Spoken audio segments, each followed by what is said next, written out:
yanditse wenyine gusa.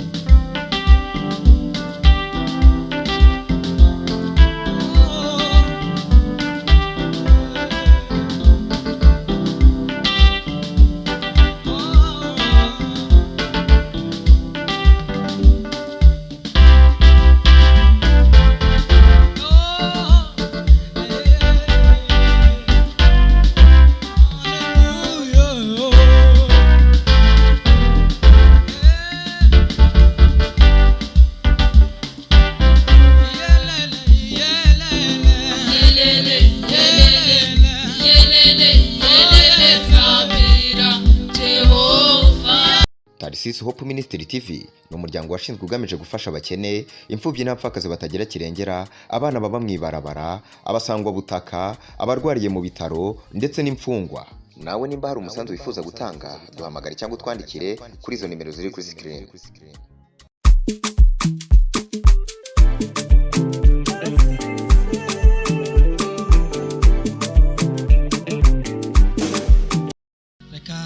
Ikaze kandi tubaramutse amahoro y'Imana nshuti namwe bakunzi biganiro kuri Tarisisi Hope Ministry TV.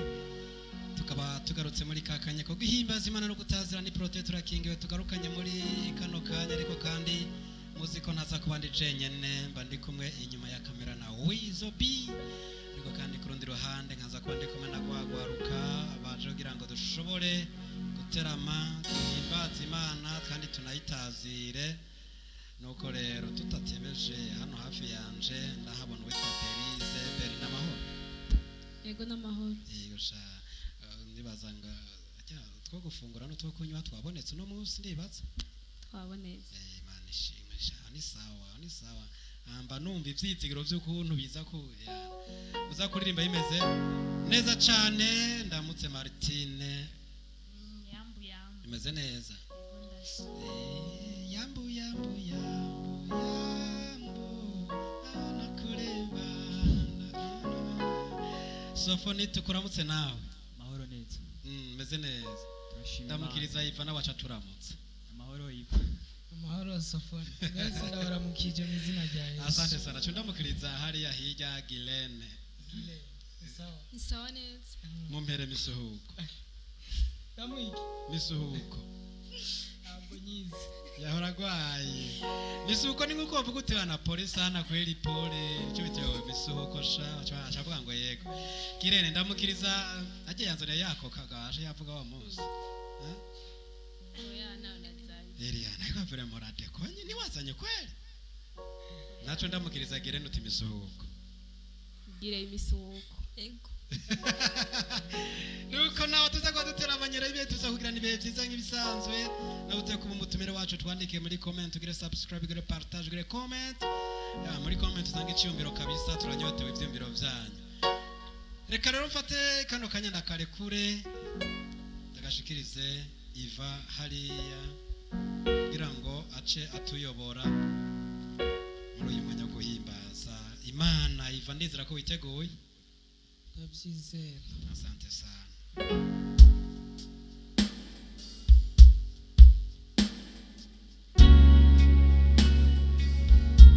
Turagushimiye Imana nziza, turagushimiye Data mushobora byose.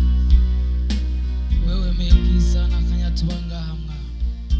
Hari benshi batabashije kuboneka muri iki kibanza, ariko twebwe kubwo imbabazi zawe n'urukundo rwawe wavyemeye ko tuboneka ngaha turi bazima. Mwami ni wakira icyubahiro urakibereye, wakoze mushobora byose.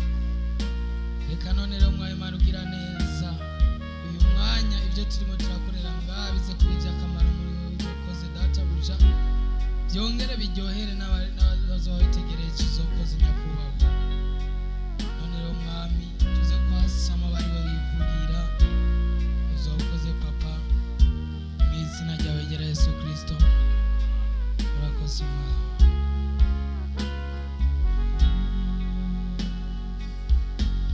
Ineza yawe ntawo idondora, ineza yawe Mana ntawo idondora.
urashoboye byose mu isi yose no mu ijuru nawe umwangana mwana nta n'uwo kwigereranya nawe nawe ubaho mwana urashoboye Yesu wakira icyubahiro cyawe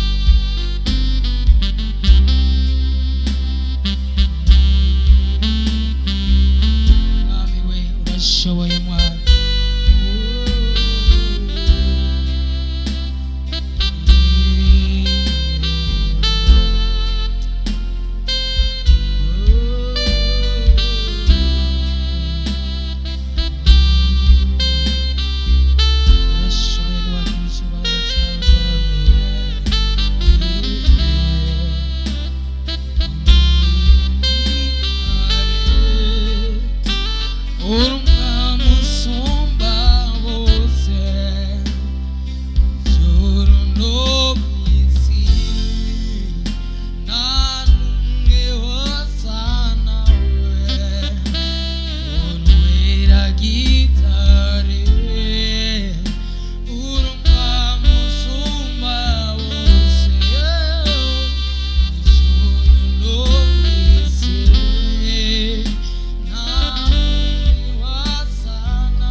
Shimizi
ndagomba duhimbaze Imana. Nimba umva ko bishoboka ko byaguruka, ndagomba duhimbaze Umwami mu ndirimbo ivuga ngo tambira Jehova.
nuko ngo tambira Jehova tambira Imana rero ngo yelele nuko naho ndi tugiye gutambira atari umwami w'abami ni Yesu Kristo ni Imana data ni mpwemu yera. Dushimire rero wewe wabanye natwe muri uno mwanya wahariwe kino kiganiro cyo guhimbaza Imana no gutazira. Dushimire na runo garuka duteramishije ndazi ko twagiranye ibihe byiza.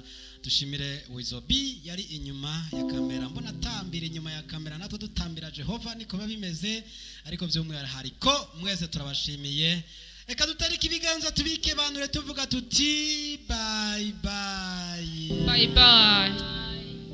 Tarsis Hope Ministry TV ni umuryango washinzwe ugamije gufasha abakene, imfubyi n'abapfakazi batagira kirengera, abana baba mwibarabara, abasangwa butaka, abarwariye mu bitaro ndetse n'imfungwa. Nawe nimba hari umusanzu wifuza gutanga, duhamagare cyangwa utwandikire kuri izo nimero ziri kuri screen.